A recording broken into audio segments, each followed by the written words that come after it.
I'm Mrs. Sheila, Head of Obstetrics and Gynecological Nursing Department, RV College of Nursing. And 12th February every year is observed as Sexual and Reproductive Health Awareness Day. This day is an opportunity to raise awareness about sexual and reproductive health issues and to educate to reduce the spread of sexually transmitted infections. So these infections continue to be one of the major public health concerns, and health awareness events like this is to create publicity for health issues, to improve the condition and to help save lives. We have eminent panelists among us. I would like to introduce Dr. Sunil Ishwar, Dr. Bhavna Mishra, Dr. Shivani Chandan, and Dr. Smriti Nayak. We thank you for joining with us today. Hello everyone. Today we will be talking about sexual and reproductive health awareness, as February 12th happens to be Sexual and Reproductive Health Awareness Day.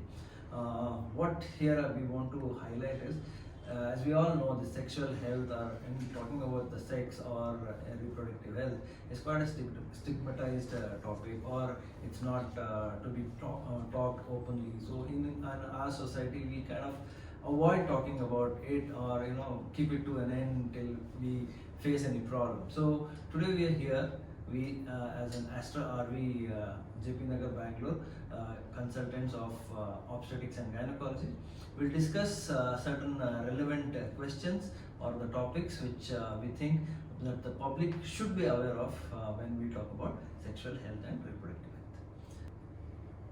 And to begin with, many adolescents get their sex and reproductive health information from poorly informed sources like their peers, which leads to unintended consequences.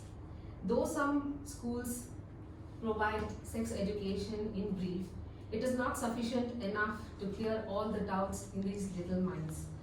The curriculum must include comprehensive sexuality education in order to curb this practice. So, Dr. Bhavna, could you please add to this? Yeah.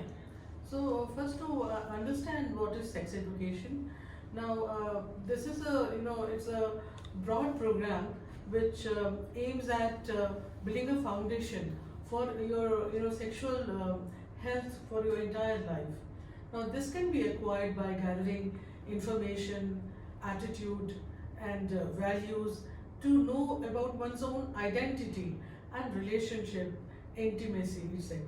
Now, as the WHO defines it, this is a state of physical, emotional, mental, and social well-being related to sexual health, and not merely absence of a disease or infirmity.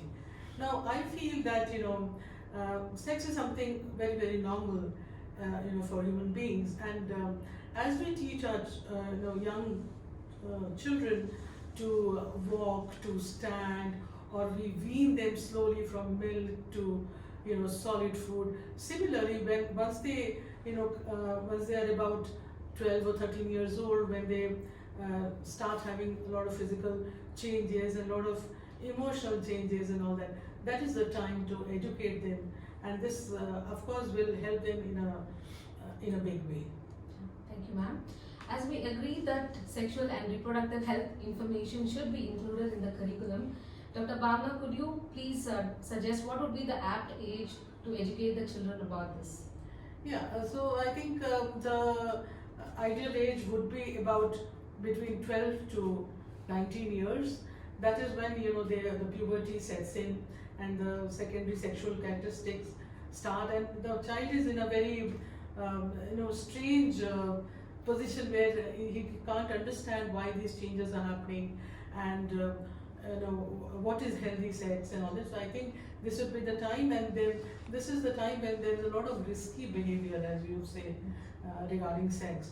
So I think between 12 to 19 should be fine. And children may not be open to questions related to such issues. So Dr. Sunil, could you please give some ideas, like who would be the right person who can address these issues? So as Dr. Bhavna rightly said, the right age would be somewhere around 14 to start off 14, but what we have seen is the puberty is where they start having the bodily changes, and then you start maturing. and probably that's the stage then when we have to really educate them and tell them what really the sexual health or sexual activities or whatever the sex involves. Uh, See, as the parents are the most closest to the children, I think it's very important that the parents brush upon these topics and educate them. And if they need any help as to how to talk about it, they can always take the help of a counselor who can train them as to how to talk. Even in the schools, we do have nowadays all the counselors who will educate them. Now we have seen that even from the starting from the nursery school onwards, we teach the children about good touch, bad touch. And similarly, we can always inculcate this in the curriculum as to what is the high risk behavior, what's sex, and how things can happen. So I think the parents are the first people who should be talking about it, because nowadays the children are so much exposed to the media, either it could be digital media or television media. So they do understand certain things as to what is happening. So rather than when we have seen that whenever there is some kind of intimate scene coming in the movies, we tend to push the children away or we switch off. So rather than doing that, we would rather tell what really it means and why it should be done, and what are the disadvantages or advantages, or what are the benefits of it. So if that, I think the children's parents and the school teachers. Very well said, sir. And the children come up with many questions about the changes happening in their body as they approach puberty. So parents should never wait for the child to initiate the discussion. So Dr. Shivani, can you please guide the parents, like what could be, how could they start a conversation or initiate a conversation with the child who's approaching puberty? Hello everyone. First, here I would want to tell you all that puberty is a phase in every individual's life. It's not that only girls or only boys. It's a phase in every individual's life where we see a lot of physical, sexual and psychosocial growth. So it is very important for parents, puberty, I would say right now we see many people with having earlier onset of puberty, could be because of the lifestyle changes or obesity. So like she rightly said, you should not wait for these changes or wait for a certain time that let the girl get her periods. I'm going to talk about it. So we should start as early as 8 to 9 years when the physical growth starts. Especially in girls, you see the breast development. There should be no hush about it, or oh no. This is something very physiological and very normal. So the mother herself or the closest family and the teachers and peer should talk about this kind of physical growth, that it is normal, it's nothing abnormal. So along with this, there's a lot of changes in a female's body where they attain their menarche and they get their periods for the first time. So this should be told to them beforehand. They should not be taken by surprise when they get their first period, and there should be no taboo about it, because this involves a lot of menstrual hygiene and other things to it. So they should be educated about puberty, that these kind of changes will occur. It is normal and it is not abnormal, and you have to be open about it. There's no need to hide these things. Yes. Ma'am, and also can you please highlight about menstrual cycle also? Okay. See, menstrual cycle is again something physiological. Okay, there are people use different terminologies for this. They say menses, they say periods, different things like that. So the first time that a woman starts menstruating is when we call it as menarche. This can occur anytime between 9 to 14 years. So the menstrual cycle can be divided into two phases. To begin with, the menstrual calendar, we say the day you get your periods is your first day. So taking from the first day, the cycle can last for 21 to 35 days. It's normal. It doesn't have to be fixed for 30 days, right? So this menstrual cycle is divided into two phases, and these two cycles are divided by a process called ovulation. Okay, ovulation is a process where the egg is released from the follicle, is released from the ovary. Okay, so the first phase is starting from the first day when you get your periods to about half of the cycle, to 14 to 15th day. And the second phase is again from the 14th day again to the 28th to 30th day. So it ends with again you getting your next cycle. So this is for general education. This is what is a menstrual cycle. So actually again, after menarche, there are initially the cycles may not be regular. What parents need to be very aware of is it takes almost 2 or 3 years many times for the regularity to come in. So parents have to talk about that. They need to carry the pad in the suddenly they can have a breakthrough bleeding. So that's Yeah, one when thing we which talk they about have to menstruation, talk about. that is one thing they have to be primed about, and menstrual hygiene more importantly. They have to educate their children about the options available, menstrual cups, about using pads, about being hygienic, about how regularly they have to change it, and what is the care to be taken has to be clearly told and discussed at home rather than any other place. Rightly said, ma'am. And after attaining puberty, the girl is capable of becoming pregnant. So, Dr. Sunil, can you please throw light on the process of conception? Yeah. If you actually Google it, you will see that there is one child who had conceived as early as 9 years. So that's what has happened somewhere in Brazil, I suppose. So as Dr. Shivani rightly said, the cycle, menstrual cycle totally depends on what's called as ovulation or the development of the egg. Once the period happens, after the period, there is a slow development of the egg which starts developing in the ovary. So, and then at certain stage, the egg is nice and developed, so it ovates or releases.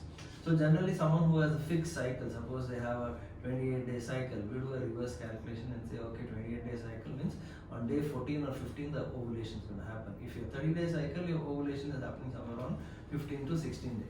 So once the egg is released, yes, then it's ready for fertilization. Okay. So if after the egg is released, the egg is available for fertilization or becoming an embryo for almost 24 to 36 hours.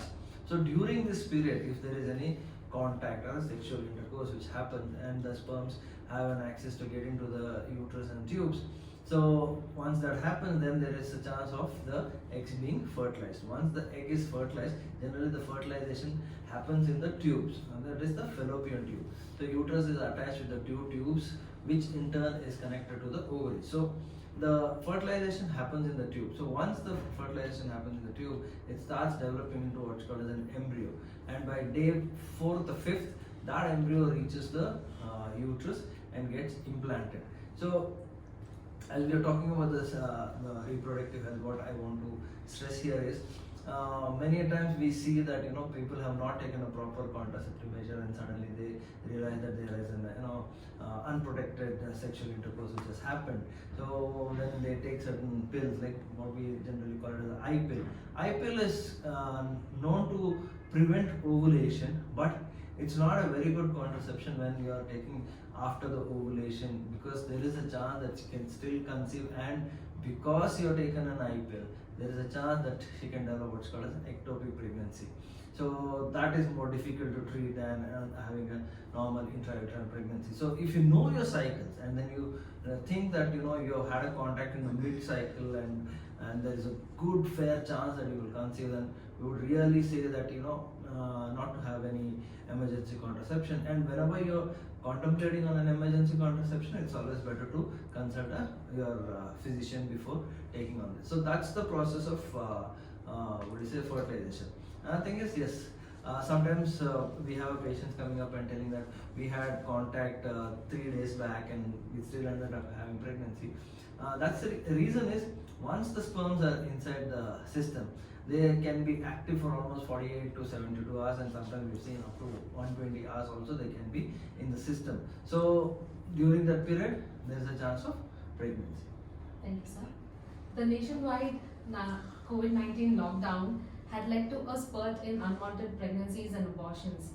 An analysis by the Foundation of Reproductive Health Services India has declared that this has resulted in an additional 2.38 million unintended pregnancies, more than 6 lakh childbirths, 1.45 million abortions, including more than 8 lakh unsafe abortions and 1,743 maternal deaths. This is a great concern. So Dr. Smriti, can you please tell us what would be the ways to avoid unwanted pregnancies? So those are staggering numbers, as you already know. So unwanted pregnancies are a huge global reproductive health problem.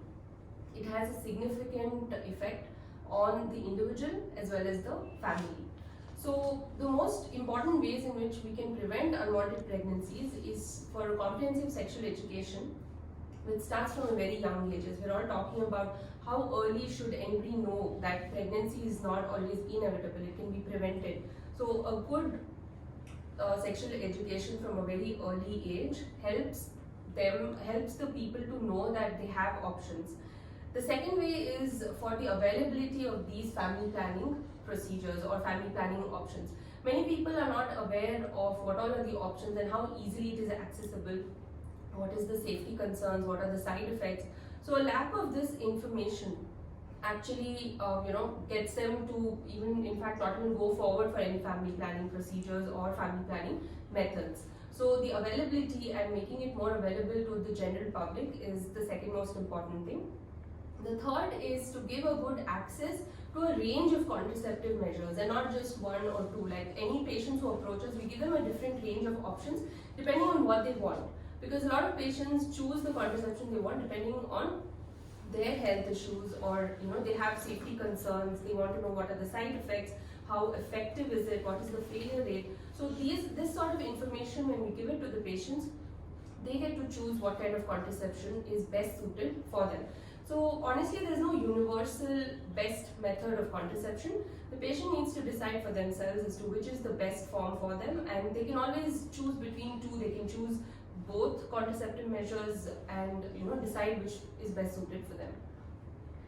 Madam, can you please add on to the above, elaborate on the different methods of contraception which is available? Yeah. So contraception is a measure in which it is a permanent or a temporary measure to prevent pregnancy during the coital act. So this can be in both forms. One is temporary, which is reversible, and permanent, which is irreversible. So temporary again can be divided to natural contraception, and the second one is barrier contraception. The third is intrauterine device contraception, and the fourth is the steroid contraception. So the most commonly used by newly married couples is natural. This is when the woman has regular cycles. So it is also called as calendar method. But here the failure rates are quite high, and it should be done in a proper way with good information that they should avoid having intercourse during the ovulatory period, which is the middle of the cycle, somewhere around the 8th to the 18th day, or they should definitely use a contraception like a barrier contraception during this period whenever they're having intercourse. The second way is barrier contraception, again condoms, which is very commonly used, easily available. This surprisingly also has a high failure rate because there is reports of breakage of the condom, and patients don't know that when it breaks they are prone to again getting pregnant. So this has a failure rate of around 15. The third one is intrauterine device. This is actually an excellent contraception with a very low failure rate, but it is again comes with its own stigma. A lot of people have misconceptions that it may not be suited for them, that it makes them put on weight, that they are they can get infected. So they need to approach their gynecologist to understand if it is good for them, and then go ahead with the IUD. The fourth most common is the steroid contraceptions. Again, these come in different forms. There are oral contraceptions, injectable contraceptions, and there are certain intrauterine devices. And the fourth is the patch. So you have a huge, range of options available for you. But coming to the emergency contraception, which is kind of like the in thing right now, a lot of young girls out there, approach us saying, I've taken an NyQuil and I took it like thrice last month, and then they come with irregular cycles. So that is something I want to insist on, that emergency contraception should not be used as a regular contraception. It should be used only very, very distinctly. That is when there is a chance of a condom break, or if you missed a pill, or in the chance of unconsented sex where in the form of a rape or something like that. So again, emergency contraception should be taken as early as possible. Within the first 72 hours is very, very effective, but the sooner you take, the most effective it becomes, to a maximum of not more than 120 hours. But if you, let's say, you get to know only after 3-4 days that, okay, there was some issue because of which you may be pregnant, you can opt for a copper IUD. That also acts as an emergency contraception for the first 5 days. The last one is an anti-progesterone, which is actually the most effective. That tablet can be taken within the first 5 days, and it has a very low failure rate of only 0.6%. So this is the form of emergency contraceptives. Now, lastly, to just sum it up, for a young adolescent girl, actually, if she wants to have contraception and is sexually active, combined oral contraceptive pills are the best option for her if she's compatible with it. Otherwise, injectables like implants are also available. They should also be aware of the fact that they have non-contraceptive benefits of contraceptive pills. That is, their cycles get regular, the dysmenorrhea or the pain during periods reduces, the bleeding during periods reduces, so anemia is prevented. Some of the girls who also suffer from PCOS like hirsutism, acne, they also are benefited by combined oral contraceptive pills.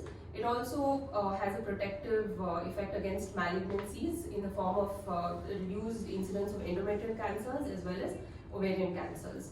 So that's for adolescent girls. For a newly married couple, we would go ahead and advise barrier contraception in the first few months, but oral contraceptive pills give a better success rate, and that would be advised. But if they're looking for a longer duration of contraception, then we would go for implants or injectable contraceptives. For a lactational woman, it should be made aware that they are actually protected from getting pregnant for the first 10 weeks when they're exclusively breastfeeding. Beyond that, they can go for progesterone only pills. And for women above 35, we usually prefer not to give combined oral contraceptive pills because they are prone, especially if they are hypertensive and have a history of smoking, then they can develop complications. So women above 35, the contraceptive of choice would be an IUD.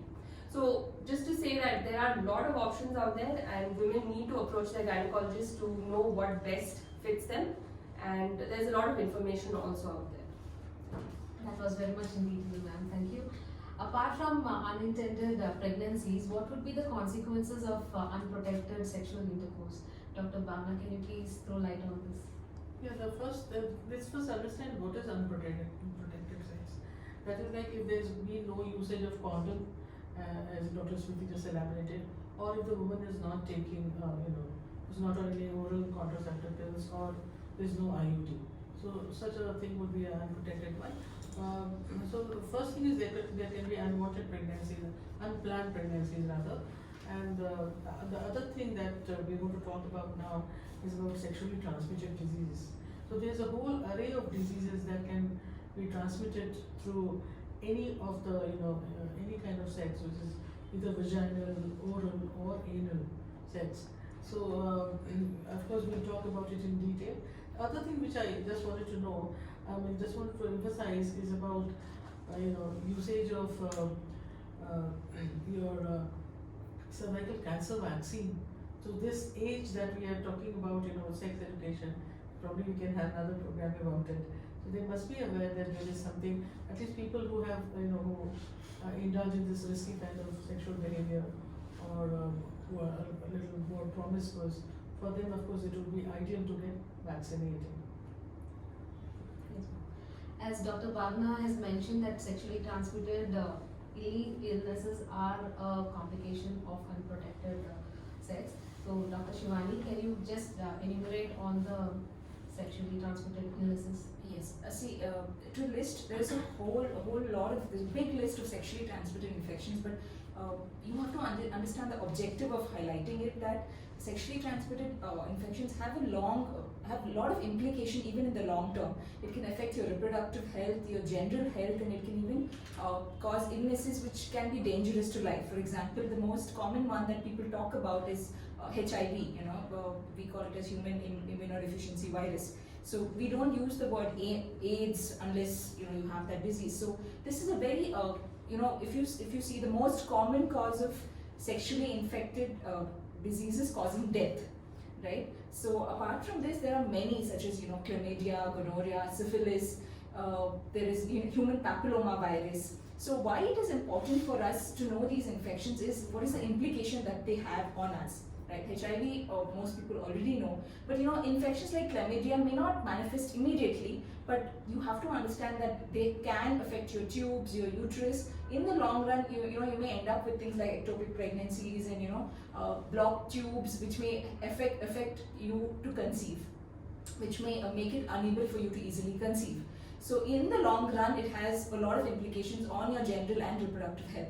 Even infections such as syphilis, gonorrhea, all these, the way you can get to know is if you have any ulcers in your genitals, right? Any small lesions, small ulcers that are quite doubtful about, then you should definitely consult a gynecologist and get yourself evaluated so that we can identify what infection you have and give you the right treatment appropriately. Thank you, ma'am. Is using contraceptives the only way to prevent STIs? Dr. Smriti, can you please tell us what are the other measures which we can adopt to prevent these diseases? Yeah, so first and foremost, I'm going to highlight on 5 points. The first one is you should know your sexual partner and his or her sexual history, whether he is or he or she is, had multiple partners in the past, whether the person has got tested. And ideally, before you actually want to be sexually involved, it would be important to get tested, both of you. That would help you understand what is your status, and if there is any problems or concerns, that can be addressed from the beginning itself. The second most common way to prevent STIs is to know the sexual practices in detail. So any practice which actually erodes the mucosa can lead to easy, the STIs getting spread easily. So anal sex and oral sex can actually, increase the spread of STIs very easily. So that is the other thing. The third thing is getting vaccinated against hepatitis B as well as HPV. We have a very good program against cervical cancer vaccinations, and that also includes vaccination against strains which cause sexually transmitted diseases. So getting vaccinated from a very young age group before your first sexual experience is again very important. The last thing is, I would always encourage people not to indulge in intercourse when they are under the influence of drugs or alcohol, because that again sort of impairs your judgment, and you are not able to actually practice safe sex when you are in that sort of a frame of mind. So every individual has the right to decide whether to reproduce and have reproductive health. And reproductive rights are an essential component of an open society. So Dr. Shivani, can you please brief us about the sexual and the reproductive rights? As you rightly said, it's very important to know your rights, and many people are not aware of this. A lot of people don't even know that sexual and reproductive rights exist.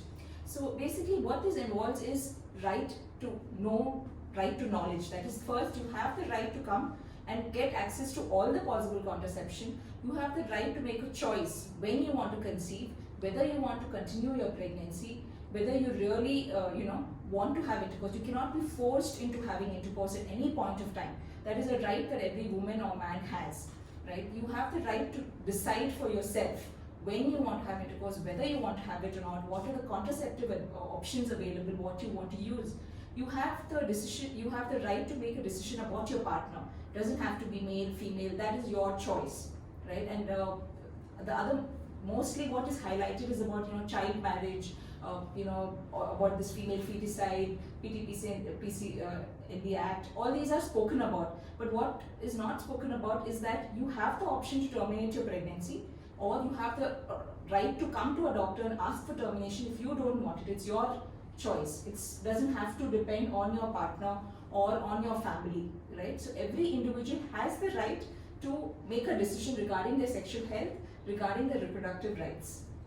Thank you, ma'am. To add on to this, the right to information and education about sexual and reproductive health services, the right to decide freely and responsibly on all aspects of one's sexual behavior, the right to own, control and protect one's own body, the right to be free from discrimination, coercion and violence in one's sexual decisions and sexual life, the right to expect and demand equality, full content and mutual respect in sexual relationships, and the right to full range of accessible and affordable sexual and reproductive health services regardless of sex, creed, belief, marital status or location.